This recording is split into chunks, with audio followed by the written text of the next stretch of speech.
আল্লাহর উপর ভরসা করে জীবিকা নির্বাহ করা, এ ব্যাপারে আপনাদের সামনে অতীব গুরুত্বপূর্ণ কিছু কথা বলার চেষ্টা করব ইনশাআল্লাহ। প্রত্যেকটা মানুষেরই আল্লাহ সুবহানাহু ওয়া তাআলার উপর ভরসা করেই জীবিকা নির্বাহ করা উচিত। আর এটা আল্লাহ সুবহানাহু ওয়া তাআলা নিজেও চান যে বান্দারা আমার উপর ভরসা করে জীবিকা নির্বাহ করুক। এ কারণেই আল্লাহ সুবহানাহু ওয়া তাআলা পবিত্র কোরআনুল কারীমের সূরা আলে ইমরানের 159 নম্বর আয়াতে আল্লাহ সুবহানাহু ওয়া তাআলা বলছেন, ফাইজা আযামতা ফাতাওয়াক্কাল আলাল্লাহ। যখনই তুমি কোনো কাজের সিদ্ধান্ত গ্রহণ করো তখনই তুমি আল্লাহর উপর ভরসা করো। আয়াতের দিকে লক্ষ্য করেন, আল্লাহ সুবহানাহু ওয়া তাআলা বলছেন ফাইজা আযামতা ফাতাওয়াক্কাল আলাল্লাহ। পৃথিবীর মানুষ যখনই তুমি কোনো কাজের সিদ্ধান্ত গ্রহণ করো, যেই কোনো কাজটা ছোট হতে পারে, কাজটা বড় হতে পারে, যেই কোনো কাজের যখন সিদ্ধান্ত নিবা যে এই কাজটা আমি করব, তখনই আল্লাহ সুবহানাহু ওয়া তাআলা বলছেন যে আমার উপর ভরসা করে নাও। আল্লাহ সুবহানাহু ওয়া তাআলার উপরেই কাজের শুরুতে ভরসা করতে হয়। যেমন একটা গল্পর মাধ্যমে আপনাদেরকে বক্তব্য শুরু করি, সেটা হচ্ছে, গল্পটা হয়তো আপনারা সবাই জানেন, কিন্তু কোরআন হাদিস থেকে বলছি না, জ্ঞান আছে এজন্য বলছি। একজন মুরব্বী চাচা বাজারে যাচ্ছে একটা গরু কেনার জন্য, পকেট ভর্তি টাকা। এটা কিন্তু একটা শিক্ষার জন্য বলছি, এটা কোরআন হাদিসের কথা বলছি না। একজন মুরব্বী চাচা পকেট ভর্তি টাকা নিয়ে বাজারে যাচ্ছে একটা গরু কেনার জন্য, কুরবানির গরু কিনবে। তো চাচা ঠিক রাস্তা দিয়ে চলে যাচ্ছে, তো পথিমধ্যে বাতিজার সাথে দেখা। তো বাতিজা বলছে, চাচা তুমি কোথায় যাও? তো চাচা বলছে, বাতিজা আমি বাজারে যাচ্ছি গরু কেনার জন্য। তো বাতিজা তখন বলছে যে চাচা আপনি আল্লাহর উপর ভরসা করেন, ইনশাআল্লাহ বলেন, এরপরে বাজারে যান। তো চাচা বলছে, বাতিজা আমার পকেট ভর্তি টাকা, আমি কেন আল্লাহর উপর ভরসা করব বা কেন ইনশাআল্লাহ বলবো? তো বাতিজা বলছে, আচ্ছা ঠিক আছে, আপনার যাও, আপনি চলে যান। তো বাজারে চলে গেল, গরু দাম দর করা হলো, পকেটে হাত দিয়ে দেখে আর টাকা নাই, হারিয়ে গেছে। তো চাচার তো মাথায় হাত, কি করলাম, টাকাটা হারিয়ে গেল। মনটা খারাপ করে বাড়ির পথে চলে আসছে, বাতিজার সঙ্গে আবার সাক্ষাৎ। বাতিজা বলছে, চাচা আপনার গরু কোথায়? তখন চাচা বলছে, বাতিজা ইনশাল্লাহ টাকা হারিয়ে গেছে। বাতিজা ইনশাল্লাহ টাকা হারিয়ে গেছে। তো বাতিজা তখন বলছে, আরে চাচা আপনি কাজের শুরুতে ইনশাল্লাহ বলেননি, এখন যতই বড় ইনশাল্লাহ বলেন, কাজ আর হবে না। তো এই বাতিজার কথার সাথে কোরআন মাজিদের আয়াতের কথাটা মিল রয়েছে। আল্লাহ সুবহানাহু ওয়া তাআলা বলছেন, ফাইজা আযামতা ফাতাওয়াক্কাল আলাল্লাহ। যখনই তুমি কাজের সিদ্ধান্ত গ্রহণ করো, কাজটা শুরু করতে যাবে, তখনই তুমি কার উপর ভরসা করো? আল্লাহর উপর ভরসা করো। তো সম্মানিত উপস্থিতি, যেই কোনো কাজ হোক আপনার আমার ব্যাপারে, যেই কোনো কাজকর্ম করেন, কাজের শুরুতে ইনশাল্লাহ বলতে হবে না পরে? কাজের শুরুতে যদি ইনশাল্লাহ বলেন, তাহলে আল্লাহ সুবহানাহু ওয়া তাআলা ওই কাজের দায়িত্ব নিয়ে নেন। সুবহানাল্লাহ। ওয়া মান ইয়াতাওয়াক্কাল আলাল্লাহ ফাহুয়া হাসবুহু। সূরা তালাকের 3 নম্বর আয়াতে আল্লাহ সুবহানাহু ওয়া তাআলা বলছেন, যে ব্যক্তি আল্লাহর উপর ভরসা করে আল্লাহ তার জন্য যথেষ্ট হয়ে যান। সুবহানাল্লাহ। যে ব্যক্তি আল্লাহর উপর ভরসা করবে আল্লাহ তার জন্য কি হয়ে যান? যথেষ্ট হয়ে যান। এই ব্যক্তি আমার উপর ভরসা করছে, আমি আল্লাহ সুবহানাহু ওয়া তাআলা তার ওই কাজ করার জন্য আমি আল্লাহ নিজেই যথেষ্ট হয়ে গেলাম। কাজেই যেই কোনো কাজ করেন, আপনি বাজার থেকে একটা 3 টাকা দামের কলম নিয়ে আসবেন, 5 টাকা দামের কলম নিয়ে আসবেন। আপনি যখন বাজারে যাচ্ছেন, আপনার মেয়েকে বলে যান যে আম্মু আমি বাজারে যাচ্ছি, ইনশাল্লাহ 5 টাকা দামের কলম নিয়ে আসবো, ইনশাল্লাহ বলে যাবেন। আপনি বিরাট ঢাকা চলে যাচ্ছেন, আপনি যান ঢাকা, কিন্তু বাড়ি থেকে কি বলে যেতে হবে? আল্লাহর উপর ভরসা করে যেতে হবে। আর আল্লাহর উপর যখন আপনি ভরসা করবেন, তখন কে সাহায্য করবেন? আল্লাহ সুবহানাহু ওয়া তাআলা নিজে সাহায্য করবেন। প্রমাণ নিবেন, রাসূল সাল্লাল্লাহু আলাইহি ওয়াসাল্লাম বলছেন, শোনো পৃথিবীর মানুষ, তোমরা যখন বাড়ি থেকে বের হবে, তখন তোমাদের কোনো মানুষ যদি আল্লাহর উপর ভরসা করে, তোমাদের কোনো মানুষ যখন বাড়ি থেকে বের হবে, তখন আল্লাহর উপর যেন ভরসা করে বের হয়। বাড়ি থেকে বের হওয়ার একটা দোয়া আছে, বিসমিল্লাহি তাওয়াক্কালতু আলাল্লাহ আলাল্লাহ লা হাওলা ওয়ালা কুওয়াতা ইল্লা বিল্লাহ। নবী করিম সাল্লাল্লাহু আলাইহি সাল্লাম বলছেন, পৃথিবীর মানুষ শোনো, তোমাদের কোনো মানুষ যদি বাড়ি থেকে বের হয় আল্লাহর উপর ভরসা করে। কার উপর ভরসা? এই দোয়া পড়লাম মানে আল্লাহর উপর ভরসা হয়ে গেছে। বিসমিল্লাহি, আল্লাহর নামে শুরু করলাম। তাওয়াক্কালতু আলাল্লাহ লা হাওলা ওয়ালা কুওয়াতা ইল্লা বিল্লাহ। আমি আল্লাহর নামে বাড়ি থেকে বের হলাম, আমার চলাচল নড়াচড়ার কোনো শক্তি নেই, আল্লাহর শক্তি। তার মানে এই দোয়া পড়লাম মানে আল্লাহর উপর ভরসা হয়ে গেছে। আল্লাহর উপর যখন ভরসা করে আমি বাড়ি থেকে বের হব, নবী করিম সাল্লাল্লাহু আলাইহি ওয়াসাল্লাম বলছেন, বাড়ি থেকে বের হওয়ার সাথে সাথে একদল শয়তান আরেকদল শয়তানকে বলতে থাকে, এই শয়তান, তোমরা এই ব্যক্তিকে কি ক্ষতি করতে পারবে? তখন ওই পাল্টা শয়তান বলে, কেন ক্ষতি করতে পারবো না? তখন এক শয়তান আরেক শয়তানের সাথে ঝগড়া লেগে যায়। হাদিসের ভাষা বলছি, এক শয়তান আরেক শয়তানের সাথে বাকবিদনটায় লিপ্ত হয়ে যায়, ঝগড়া লেগে যায়। এই ব্যক্তিকে তুমি কশ্চিনকালও পথভ্রষ্ট করতে পারবে না। এজন্য পথভ্রষ্ট করতে পারবে না, কেননা এই ব্যক্তি আল্লাহর উপর ভরসা করে বাড়ি থেকে বের হয়েছে। সুবহানাল্লাহ। কখনো দোয়া শিক্ষার জন্য চেষ্টা করেছেন? বিসমিল্লাহি তাওয়াক্কালতু আলাল্লাহ লা হাওলা ওয়ালা কুওয়াতা ইল্লা বিল্লাহ, একেবারে সহজ দোয়া। যখনই আপনি বাড়ি থেকে বের হবেন এই দোয়াটা পড়ে বের হবেন, তখন শয়তান আর পথভ্রষ্ট করতে পারবে না, শয়তান আর পথভ্রষ্ট করতে পারবে না। তো আপনাদেরকে আমি আয়াতের বাস্তব নমুনা দেখাচ্ছি। হাদিসে রাসূল সাল্লাল্লাহু আলাইহি সাল্লাম বলছেন যে এক শয়তান আরেক শয়তান ঝগড়া লেগে যায়, ঝগড়া লেগে বলতে থাকে, এই ব্যক্তিকে কোনো ক্ষতি করতে পারবা না। কেন পারবা না? কেননা এই ব্যক্তি আল্লাহর উপর ভরসা করে বাড়ি থেকে বের হয়েছে। ওমর ইবনুল খাত্তাব রাদিয়াল্লাহু তাআলা আনহু বলেন, রাসূল সাল্লাল্লাহু আলাইহি ওয়াসাল্লাম বলেছেন, লাউ আন্নাকুম কুনতুম তাতাওয়াক্কালুনা আলা হাক্কা তাওয়াক্কালিহি লা রুজিকতুম কামা ইয়ারযুকুত তায়রু তাগদু খিমাসান ওয়া তারহু বিতানান।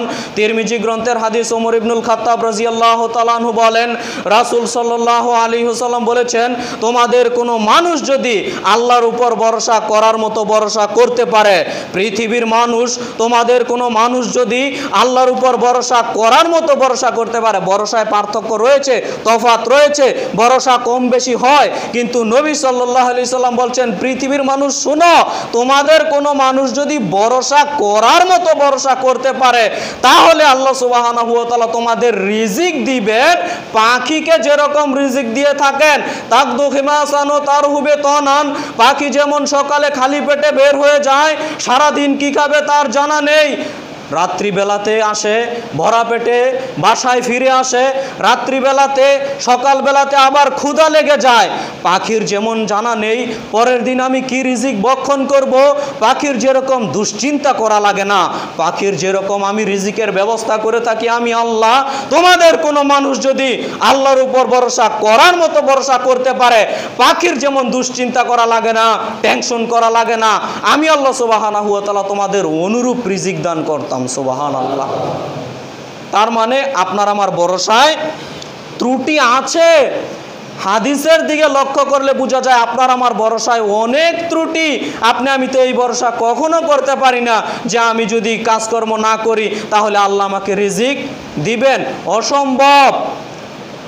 কিন্তু রিজিক দাতাই হচ্ছেন আল্লাহ সুবহানাহু ওয়া তাআলা। ওই আল্লাহ সুবহানাহু ওয়া তাআলা বলছেন, ভরসা যেমন করবা রিজিক তেমন পাবা। ভরসায় ত্রুটি তো রিজিকে অভাব অনটন থাকবে, রিজিকে আর বরকত থাকবে না। সম্মানিত জুমা সালাতের মুসল্লিবৃন্দ, আপনাদেরকে আমি বলছিলাম ভরসার যে কত গুরুত্ব, আল্লাহর উপর ভরসার যে কত গুরুত্ব। একটা ঘটনা বলবো, আল্লাহর উপর ভরসার যে কত গুরুত্ব, আল্লাহর উপর ভরসার যে কত গুরুত্ব, এই ঘটনা থেকে আপনারা সহজেই বিষয়টা আঁচ করতে পারবেন। আপনি যদি ইনশাল্লাহ বলেন, ইনশাল্লাহর যে কত গুরুত্ব। আপনি বাজারে যাচ্ছেন, কোথায় যাচ্ছেন? যাচ্ছি বাজারে, ইনশাল্লাহ বলার প্রয়োজন মনে করি না। বিরাট একটা কাজ করব, বিরাট মাদ্রাসা তৈরি করব, ইনশাল্লাহ বলার প্রয়োজন মনে করি না। আল্লাহর উপর ভরসা যে আছে, মনে করি যে নিজের দাপুটে সব করে ফেলবো। এই ধারণা, এই চিন্তা ভাবনা, এই মেন্টালিটি প্রত্যেকটা মুসল্লিদের বাদ দিতে হবে। প্রত্যেকটা কাজের শুরুতে আল্লাহ সুবহানাহু ওয়া তাআলার উপরে ভরসা করতে হবে। পবিত্র কোরআনুল কারীমের 18 নম্বর সূরা সূরা কাহাফ আয়াত নম্বর 98, 99, 100 এসব আয়াতের তাফসির ইবনে কাসির খুললেই দেখতে পারবেন বিরাট একটা ঘটনা বর্ণিত হয়েছে তাফসির ইবনে কাসিরে, বাদশাহ জুলকারনাইন ও ইয়াজুজ মাজুজের ঘটনা। ইয়াজুজ মাজুজের ঘটনার নাম শুনছেন? কিয়ামতের বড় বড় 10টি আলামত রয়েছে, বড় বড় 10টি আলামত রয়েছে। তার মধ্যে একটা অন্যতম আলামত হচ্ছে কিয়ামতের পূর্বে আল্লাহ সুবহানাহু ওয়া তাআলা ইয়াজুজ মাজুজ সম্প্রদায় বের করে আনবেন। এই ইয়াজুজ মাজুজ সম্প্রদায় পৃথিবীতে আরো হাজার হাজার বছর পূর্বে এক সময় ছিল পৃথিবীতে। ভালো করে বুঝবেন, অন্তত এই পয়েন্টটা যদি ভালো করে বুঝাতে পারি, আল্লাহর উপর যে ভরসা করার কত গুরুত্ব বা প্রয়োজনীয়তা, বা বলতে যে হবে বা না বললে যে কি হবে, সব উত্তর পেয়ে যাবেন এই ঘটনা থেকে। প্রত্যেকটা মুসল্লি ভাইদেরকে মনোযোগ সহকারে শ্রবণ করার জন্য করজোরে অনুরোধ করব। আমি আবারও বলছি, পবিত্র কোরআনুল কারীমের 18 নম্বর সূরা সূরা কাহাফের 98, 99, 100 এসব আয়াতের তাফসির ইবনে কাসিরটা খুললেই দেখতে পারবেন। আরও বিভিন্ন তাফসির গ্রন্থে এই ঘটনাগুলো বর্ণিত হয়েছে, হাদিসগুলো বর্ণিত হয়েছে। বাদশাহ জুলকারনাইন ছিল এক সময়ে দেশের রাজা, এক সময়ের দেশের রাজা ছিল বাদশাহ জুলকারনাইন নাম। তো ইয়াজুজ মাজুজ হচ্ছে একটা নিকৃষ্ট জাতি। ইয়াজুজ মাজুজ হচ্ছে একটা নিকৃষ্ট জাতি। ইয়াজুজ মাজুজ হচ্ছে একটা নিকৃষ্ট জাতি। এই ইয়াজুজ মাজুজ এত নিকৃষ্ট জাতি, তারা পৃথিবীতে যত ছোট ছোট বাচ্চা আছে সবকে মেরে একেবারে ধ্বংস করে দিত। পৃথিবীতে যত মহিলা আছে সব মহিলাকে একেবারে এমনিতেই মেরে দিত। মাত্র ফল ধরেছে, পাকা ধরবে, ফলগুলো এমন পাকা ধরবে মানুষ রিজিক আহরণ করবে, এমন সময় সব ফল গিয়ে ধ্বংস করে দিত। তারা এত খারাপ নিকৃষ্ট জাতি ছিল। তো জনগণ গিয়ে, বাদশাহ জুলকারনাইন তো দেশের রাজা, জনগণ গিয়ে বলছে আপনি তো দেশের রাজা, তো আমরা কিছু টাকা পয়সা দিব, অর্থ সম্পদ দিব, কিন্তু ইয়াজুজ মাজুজ যে একটা নিকৃষ্ট সম্প্রদায়, তাদের বিরুদ্ধে একটা ব্যবস্থা গ্রহণ করেন, তো আপনি তো দেশের রাজা। তো ইয়াজুজ মাজুজ বাদশাহ জুলকারনাইন বলছে আচ্ছা ঠিক আছে, তোমাদের টাকা পয়সা লাগবে না, তোমরা আমাকে সাহায্য করো, আমি তাদের বিরুদ্ধে ব্যবস্থা গ্রহণ করছি। তো ইয়াজুজ মাজুজ তো একটা সম্প্রদায়, সব একসাথে থাকে, যেখান দিয়ে যায় সব ধ্বংস করে ফেলে, যেখান দিয়ে যায় সব ধ্বংস করে ফেলে। তো রাতে একটা গুহার মধ্যে ঘুমাতে গেছে। কিসের মধ্যে? গুহার মধ্যে ঘুমাতে গেছে। তো রাতে যখন গুহার মধ্যে ঘুমাতে গেছে, বাদশাহ জুলকারনাইন দেশের রাজা দেশের যত জনগণ আছে সবাইকে নিয়ে আল্লাহর উপর ভরসা করে ওই গুহার মধ্যে যে মুখটা থাকে না, এই মুখটা বিরাট তামার একেবারে তরল পদার্থ দিয়ে একেবারে রাতে রাতে বিরাট প্রাচীর তৈরি করে দিয়েছে এবং বলে দিয়েছে, শোনো পৃথিবীর মানুষ, আল্লাহ যতদিন না চাইবে এই প্রাচীর কেউ আর ধ্বংস করতে পারবে না। আল্লাহ যেদিন চাইবেন তখন ধ্বংস হয়ে যাবে, আল্লাহ যতদিন না চাইবে ততদিন আর কি হবে না, এই প্রাচীর ধ্বংস হবে না। এখন দেখেন মজার ঘটনা। তো পরের দিন সকালবেলা ইয়াজুজ মাজুজ সম্প্রদায় গুহার ভিতরে আছে, গুহার ভিতর থেকে বেরিয়ে আসেছে। বেরিয়ে আসার পর দেখছে পাচ্ছে বিরাট প্রাচীর। তো কি করবে, বার তো হতেই হবে পৃথিবীতে। তো গর্ত খনন করা শুরু করে দিল। ভালো করে বুঝবেন পয়েন্টগুলো। গর্ত খনন করা শুরু করে দিল। তো গর্ত যখন খনন করা শুরু করে দিল, কিছু বাকি রয়েছে, একটু ছাল চামড়া দেখা যাচ্ছে। বিরাট গর্ত খনন করে ফেলেছে, এই প্রাচীর গর্ত খনন করে ফেলেছে, ছাল চামড়া কিছুটা দেখা যাচ্ছে। তো তাদের যে একটা নেতা আছে, ইয়াজুজ মাজুজ সম্প্রদায়ের একটা নেতা, ওই নেতা বলছে আচ্ছা ইয়াজুজ মাজুজ সম্প্রদায়, চলো আমরা আজকে ঘুমিয়ে যাই, আগামীকাল এসে বাকিটুকু গর্ত খনন করে আমরা আবার কি করব, দুনিয়াতে বেরিয়ে যাব। তো রাত্রিবেলাতে ঘুমাতে গেছে। আল্লাহ সুবহানাহু ওয়া তাআলার দয়া দেখেন কত, আল্লাহর রহমত দেখেন কত। আল্লাহ সুবহানাহু ওয়া তাআলা তারা যখন ঘুমাতে গেছে, আল্লাহ সুবহানাহু ওয়া তাআলা তাদের এই প্রাচীর যতটুকু পূর্ণ ছিল, যতটুকু গর্ত খনন করেছে ততটুকু আল্লাহ আবার পূরণ করে দিলেন। সুবহানাল্লাহ।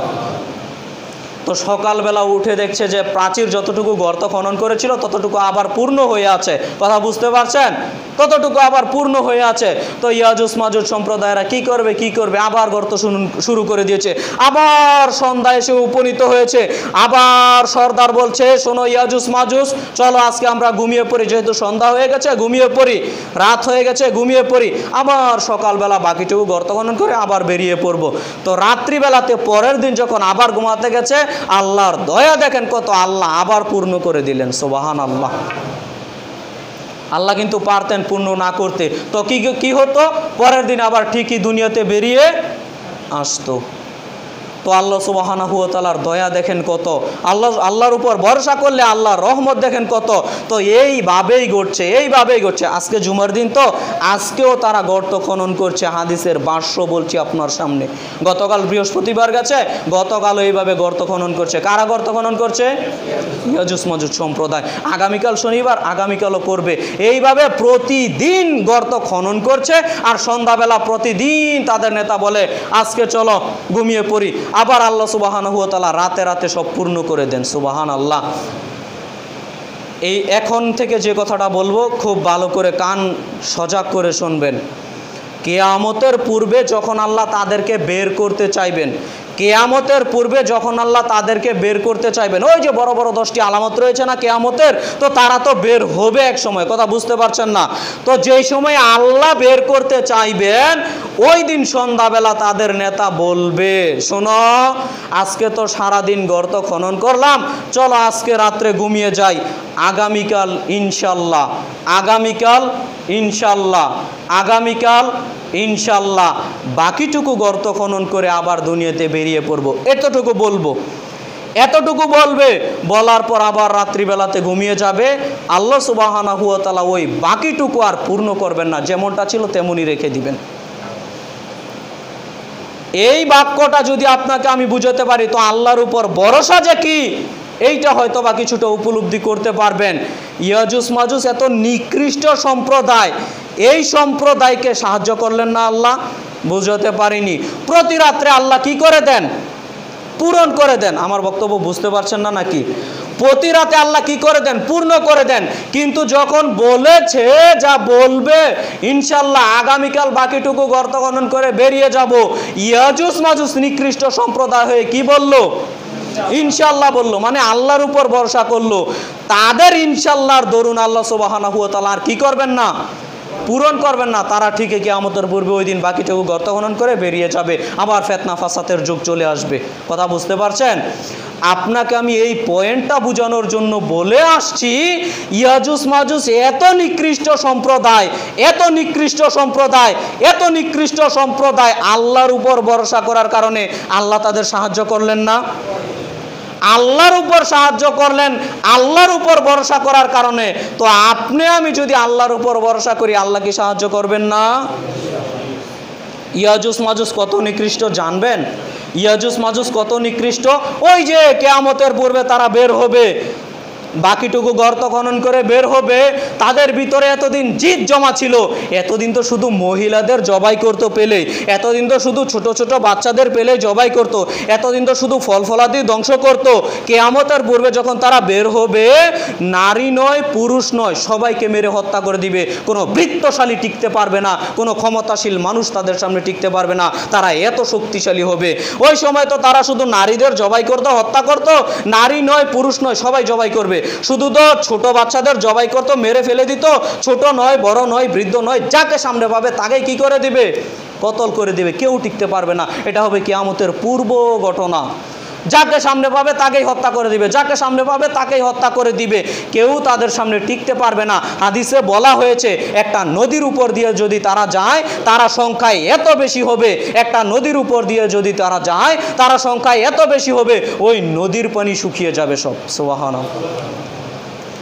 তারা এত ক্ষমতাশীল, তারা এই নদীর পানি সব খেয়ে নিবে। পরের দল যখন যাবে, তারা মনে মনে বলবে এই সময় মনে হয় এক সময় পানি ছিল। পরের দল যখন যাবে, তারা বলবে এই সময় কখনো পানিই ছিল না, নদীর উপর দিয়ে গেলে এই ঘটনা ঘটবে। তারা যে সংখ্যায় কত বেশি হবে, তারা যে শক্তিশালী কত বেশি হবে, এটা আপনাকে আমি বলে বুঝাতে পারবো না। তো তারা যদি আল্লাহর উপর ভরসা করে, আপনি আমি ভরসা করলে আল্লাহ সাহায্য করবেন না? আবারও বলি তাদের ঘটনা, এই ইয়াজুজ মাজুজ এত নিকৃষ্ট সম্প্রদায়, তারা পৃথিবীতে সকল মানুষদের হত্যা করবে। যদিচ সবাইকে হত্যা করতে পারবে না, কিন্তু তাদের দৃষ্টিতে তারা সবাইকে হত্যা করে ফেলবে। তো সবাইকে যখন হত্যা করে ফেলবে, তখন তারা জানেন কি বলবে? তারা বলবে পৃথিবীতে যারা ছিল তাদের সবাইকে হত্যা করে দিয়েছি, এবার আসমানে যিনি আছেন আল্লাহ, তাকে হত্যা করব। নাউজুবিল্লাহ। তারাই এই হচ্ছে নিকৃষ্ট সম্প্রদায়। তারা বলবে পৃথিবীতে যারা ছিল সবাইকে হত্যা করে ফেলেছি, এবার আসমানে যিনি আছেন তাকে হত্যা করব। এই কথা বলেই ক্ষান্ত হবে না, এই কথা বলেই ক্ষান্ত হবে না। তারা তীর নিক্ষেপ করবে আল্লাহকে হত্যা করার জন্য। তো আল্লাহ সুবহানাহু ওয়া তাআলা তাদের সাথে একটু মশকরা করবেন, মজা করবেন। ওই তীর যখন উপরের দিকে আপনার উপরের দিকে আল্লাহকে হত্যা করার জন্য নিক্ষেপ করবেন, তো আল্লাহ সুবহানাহু ওয়া তাআলা তাদের সাথে মশকরা করবেন। এই তীরের আগার মধ্যে আপনার রক্ত মিশ্রিত আবার উল্টা ফেরত পাঠাবেন। যখন উল্টা ফেরত পাঠাবেন তখন তারা এই রক্ত মাখা তীর পেয়ে বলবে দুনিয়াতে যারা ছিল তাদের হত্যা করে ফেলেছি, আসমানে যিনি ছিলেন আল্লাহ তাকেও হত্যা করে ফেলেছি। নাউজুবিল্লাহ মিন যালিক। এ হচ্ছে ইয়াজুজ মাজুজ সম্প্রদায়। ফেরাউন কখনো আল্লাহকে হত্যা করতে চায়নি। ফেরাউন বলেছে যে আমি আল্লাহ। কথা বুঝতে পারছেন নাকি? ফেরাউন আল্লাহকে হত্যা করতে চায়নি। ফেরাউন বলেছে যে আমি আল্লাহ, আমাকে তোমরা আল্লাহ মানো, আমাকে তোমরা খোদা মানো, কিন্তু বলেনি যে আল্লাহকে হত্যা করব, এই সাহস করেনি। কিন্তু ইয়াজুজ মাজুজ এত নিকৃষ্ট, আপনাকে আমি এই ভাষাটা যদি বুঝাতে পারতাম আল্লাহ ভরসা কাকে কি বুঝতে পারতেন। ইয়াজুজ মাজুজ এত নিকৃষ্ট, আল্লাহকে হত্যা করতে চাইবে। শুনেন, ইয়াজুজ মাজুজ এত নিকৃষ্ট, রাসূল সাল্লাল্লাহু আলাইহি সাল্লাম বলছেন আদম থেকে শুরু করে কিয়ামত পর্যন্ত প্রত্যেকটা মানুষ জাহান্নামে যাবে, জাহান্নামের উপর দিয়ে পার হবে। তবে শোনো, 1999 জন লোক জাহান্নামে পড়ে যাবে, 1999 জন লোক জাহান্নামে চলে যাবে, হাজারে মাত্র একজন লোক জান্নাতে যাবে। কয়জন লোক? একজন লোক। এই সংখ্যাটা হবে ইয়াজুজ মাজুজ সম্প্রদায় থেকে। কথা বুঝতে পারছেন? এই সংখ্যাটা হবে ইয়াজুজ মাজুজ সম্প্রদায় থেকে। কিন্তু আপনাকে আমি যেটা বুঝাতে চাইলাম, তারা সবচাইতে বেশি জাহান্নামে যাবে, তারা আল্লাহকে হত্যা করতে চাইবে। এরপরেও আল্লাহ সুবহানাহু ওয়া তাআলা তাদের সাহায্য করলেন কিসের কারণে? ইনশাল্লাহ বলার কারণে। আমি যদি বুঝাতে না পারি তো আমার ব্যর্থতা আছে, আর আপনি যদি বুঝতে না চান তাহলে আর আমি কি করতে পারি আপনাকে? আল্লাহর উপর ভরসা যে কি, ইয়াজুজ মাজুজ সম্প্রদায় যদি আল্লাহর উপর ভরসা করে, তাদেরকে আল্লাহ সাহায্য করেন, আপনাকে আমাকে সাহায্য করবেন না?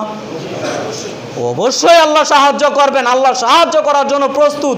বান্দা শুধু বলুক যে আমি আল্লাহর উপর ভরসা করে এই কাজটা হাতে নিলাম, আল্লাহ সাহায্য করবেন, আল্লাহ সাহায্য করবেন। কাজেই যে কোনো ব্যাপারে, প্রিয় উপস্থিতি, যে কোনো ব্যাপারে আল্লাহর উপর ভরসা করবেন।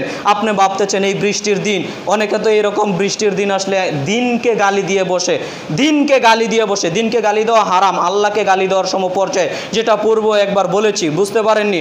আপনি যদি বলেন যে কিসের মরার দিন, শুধু বৃষ্টি নামে বৃষ্টি নামে, এরকম মন্তব্য করে বসবেন, আপনি আল্লাহকে যেন গালি দিয়ে বসলেন। কথা বুঝতে পারছেন? কেন আল্লাহকে গালি দিয়ে দিচ্ছেন? কেননা দিন কে সৃষ্টি করেছে, কে তৈরি করেছে? আল্লাহ যেহেতু দিয়েছে, এজন্য আপনি দিনকে গালি দেওয়া মানে আল্লাহকে গালি দেওয়ার সমান অপরাধ করে ফেললেন। কাজে এই সমস্ত বাজে মন্তব্য কখনো চিন্তার মধ্যে আনবেন না। যে কথা বলছিলাম, সার্বিক জীবনে বৃষ্টির দিন তাতে কি হচ্ছে, আল্লাহ কিন্তু রিজিকের ব্যবস্থা করবেন। একজন ব্যবসায়ী মনে করতে পারে আমি যদি হারাম ব্যবসা না ইনকাম করি তাহলে আমার রুজিতে ঘাটতি আসতে পারে। এই নীতি বাদ দিতে হবে। আল্লাহর উপর ভরসা করে জীবিকা নির্বাহ করেন, আল্লাহ সুবহানাহু ওয়া তাআলা সাহায্য করবেন। আল্লাহর ওয়াদা, আল্লাহর ওয়াদা, আল্লাহ সাহায্য করবেন। কিন্তু আপনারা আমার ঈমান ওই পর্যন্ত নিয়ে যেতে পারি না যে আল্লাহ আমাকে সাহায্য করবেন। ঈমান বলে উঠতে পারি না যে আল্লাহ আমাকে সাহায্য করবেন। সম্মানিত উপস্থিতি, আজকের খুতবার মূল বিষয়টাই এটা, আপনাকে আমি মেসেজ দিয়ে যাচ্ছি। সেটা হচ্ছে যেই কোনো কাজ, কাজটা ছোট হোক কাজটা বড় হোক, কাজটা ছোট হোক কাজটা বড় হোক, কার উপর ভরসা করবেন? আল্লাহর উপর ভরসা করবেন। আল্লাহ সুবহানাহু ওয়া তাআলা আমাদের প্রত্যেককে কবুল করুক, আল্লাহুম্মা আমিন। আমরা যেন সার্বিক জীবনে আল্লাহ সুবহানাহু ওয়া তাআলার উপর ভরসা করে জীবিকা নির্বাহ করতে পারি। আল্লাহ তুমি তৌফিক দান করো, আল্লাহুম্মা আমিন। ভরসার যে কত নমুনা, এই নমুনা বলতে গেলে আরও খুতবার প্রয়োজন আছে। ভরসার যে কত নমুনা। মুসা আলাইহিস সালামের ভরসার ঘটনা তো আপনারা জানেন। মুসা আলাইহিস সালাম বিপদে, ভরসার মূল থিমটাই হলো যখন আপনি বিপদে পড়বেন তখন আপনি কি করছেন। কথা বুঝতে পারছেন না? ভরসার মূল কথাই হলো যখন আপনি বিপদে পড়ছেন তখন আপনি আল্লাহর উপর ভরসা করছেন কিনা। বুঝাতে পারিনি। আপনার ছোট বাচ্চা কান্না করছে, ছোট বাচ্চা কান্না করে না, বিপদ অনেক, কি করবেন? ডাক্তার কিছু পারছেন না, তো কবিরাজ এসে বললো এই তাবিজটা যদি দাও রোগটা সেরে যেতে পারে। আপনার পরীক্ষা শুরু। কথা বুঝতে পারছেন? এখন যদি মনে করেন যে তাবিজটা আমাকে দিতেই হবে আমার ছেলে বাঁচানোর জন্য, আপনি ভরসায় আটকে গেলেন। বুঝতে পারেননি? ভরসা তখনই আপনার পরীক্ষা আসে যখন আপনার বিপদ যত কঠিন, বিপদ যত কঠিন ভরসার পরীক্ষা তার তত বেশি। বিপদ যত কঠিন ভরসার পরীক্ষা তার তত বেশি। মুসা আলাইহিস সালামের বিপদ দেখবেন, ফেরাউন পিছন থেকে দাওয়া করেছে। সূরা আশুরার 11 নম্বর আয়াতে আল্লাহ সুবহানাহু ওয়া তাআলা এই বিবরণগুলো দিয়েছেন। সূরা আশুরায় আল্লাহ সুবহানাহু ওয়া তাআলা বলেন, ক্বালা আসহাবু মুসা, মুসা আলাইহিস সালামের সঙ্গী সাথীরা, সাহাবা অনেক সঙ্গী সাথী ছিল, তো মুসা আলাইহিস সালাম দাওয়া করেছেন, চলে যাচ্ছেন এক দেশ থেকে আরেক দেশে, পিছনে ফেরাউন দাওয়া করছে, বিরাট অস্ত্রধারী দেশের রাজা ফেরাউন, সাথে রয়েছে সৈন্য সামন্ত দল, বিরাট সৈন্য সামন্ত দল, বিরাট বড় বড় তলোয়ার রয়েছে। ফেরাউন মুসা আলাইহিস সালামকে পেলেই হত্যা করবে, সঙ্গী সাথী যারা আছে তাদেরকে পেলেই হত্যা করবে। দাওয়া করেছে, সামনে সমুদ্র, চতুর্দিকে ফেরাউনের দল। কথা বুঝতে পারছেন বিপদ কাকে বলে? বিপদ কাকে বলে? চতুর্দিকে ফেরাউনের দল, সামনে কি? বিরাট সাগর। বিপদ কাকে বলে? ওই সময় মুসা আলাইহিস সালামের যারা সঙ্গী সাথী ছিল তারা বলে বসলো, ক্বালা আসহাবু মুসা, মুসা আজকে তো আমরা বিপদে পড়ে গেলাম, আজকে তো আমরা বিপদে পড়ে গেলাম। পিছন দিকে ফেরাউন আসছে, চতুর্দিকে ফেরাউন চলে আসছে, সামনেতে বিরাট সাগর, মাটির নিচেও যাওয়া যাবে না, উপরে উঠা যাবে না, আজকে বাঁচার কোনো পথ থাকতে পারে না। সঙ্গী সাথীরা বলা শুরু করে দিল, তাদের ভিতরে ভয় কাজ করা শুরু করে দিল। মুসা আলাইহিস সালাম তো হলেন আল্লাহর পক্ষ থেকে নবী। মুসা আলাইহিস সালাম বলেন, কলা কাল্লা, কখনো নহে, অসম্ভব, ইন্না লা ইয়ামুদ্রাকুন, শোনো আল্লাহ সুবহানাহু ওয়া তাআলা আমাকে ধ্বংস করবেন না, তোমাদের ধ্বংস করবেন না, নিশ্চয়ই সাইয়াহদিনী, তিনি আমাকে পথ বের করে দিবেন। সুবহানাল্লাহ, তিনি আমাকে পথ বের করে দিবেন। ওই দিক দিয়ে ফেরাউন আসছে, চতুর্দিকের মুখ বন্ধ, সামনে মুখ বন্ধ, সামনে বিরাট সাগর, উপরে যাওয়ার পথ নেই, নিচে যাওয়ার পথ নেই, পথ তোমরা দেখতে পাচ্ছ না, সাইয়াহদিনী, তিনি আমাকে পথ বের করে দিবেন, এই ভরসা আমার আছে। আল্লাহ কি পথ বের করে দেয়নি? আল্লাহ বললেন, মুসা তুমি সমুদ্রের মাঝে আঘাত করো। আরে সমুদ্র ফেটে স্বাভাবিকভাবে একটা পুকুর যখন সিঁচা হয়, আপনার পুকুরের পানি যখন আরেক জায়গায় নিয়ে ফেলানো হয়, কাদামাটি থাকে না, কাদামাটি, তো বিরাট নদী একেবারে সাথে সাথে দুই ভাগ হয়ে যাচ্ছে, একটুকু কাদামাটি নেই। আল্লাহ সাহায্য করলেন না? তো আল্লাহর উপর ভরসা করেছেন, ওই সময় আল্লাহ সুবহানাহু ওয়া তাআলা কি করে দিলেন? পথ বের করে দিলেন। তো বিপদে যখন পড়বেন আল্লাহ কিন্তু ঠিকই পথ বের করে দিবেন, যদি আপনি কার উপর ভরসা করেন? আল্লাহর উপর ভরসা করেন। ইব্রাহিম আলাইহিস সালামের ঘটনা, কত বিপদ, আরে বাপ যায় ছেলেকে মারার জন্য, বুঝতে পারছেন না, বিরাট আগুনের কুণ্ডলী তৈরি করা হয়েছে, চরক গাছ তৈরি করা হয়েছে, বিরাট আগুনের খাম্বা তৈরি করা হয়েছে, এই বিরাট আগুনের গোলার মধ্যে পুত্রকে উপর থেকে নিচে নিক্ষেপ করা হবে, বাপ যাচ্ছে সহযোগিতা করার জন্য, ও যেন ধ্বংস হয়, ও যেন আগুনে পড়ে। কথা বুঝতে পারছেন বিপদ কাকে বলে? অন্তত আপনি যদি বিপদে পড়েন, গ্রামের সবাই আপনার বিরুদ্ধে হলো, পরিবার তো কাছে থাকবে, ওই সময় পরিবারও কাছে নেই, বিপদ কাকে বলে? ওই সময়ে ফেরেশতা জিবরাইল আলাইহিস সালাম এসে জানেন কি বলছেন, ও নবী ইব্রাহিম, আপনি যদি আদেশ করেন, অনুমতি দেন, তাহলে আমি জিবরাইল আলাইহিস সালাম আপনাকে সাহায্য করতে পারি।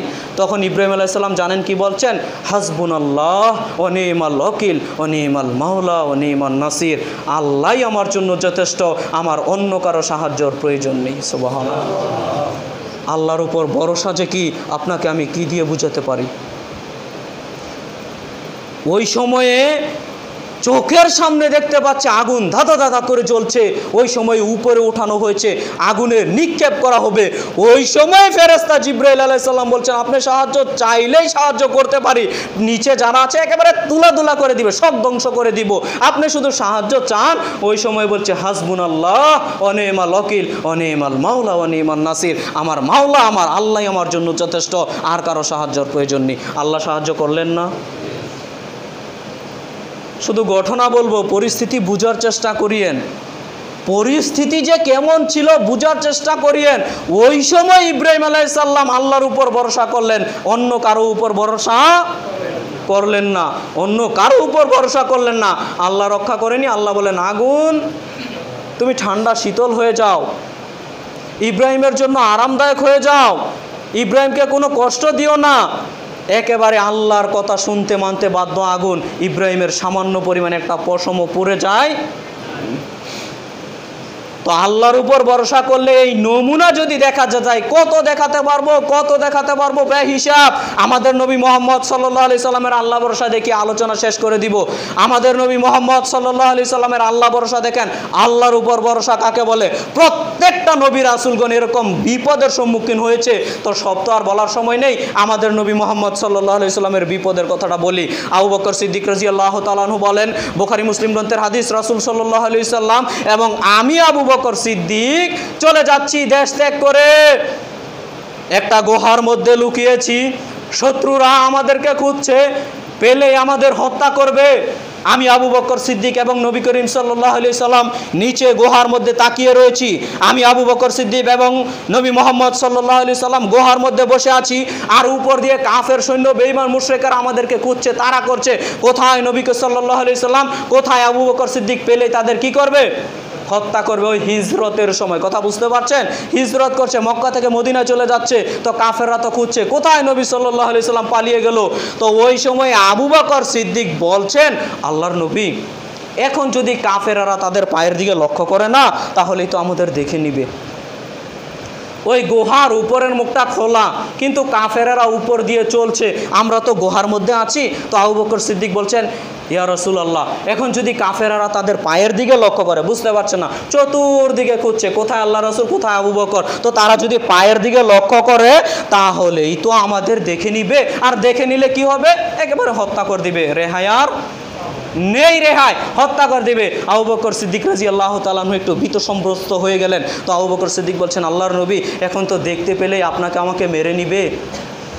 তো রাসূল সাল্লাল্লাহু আলাইহি সাল্লাম বলছেন, ইয়া আবু বকর বিসনাইন, শোনো আবু বকর, তুমি কি মনে করছো আমরা এখানে দুইজন? শোনো আবু বকর, আল্লাহ সালেসুহুমা, আল্লাহ হচ্ছে এখানে তৃতীয় জন। সুবহানাল্লাহ, আল্লাহর উপর ভরসা কাকে বলে?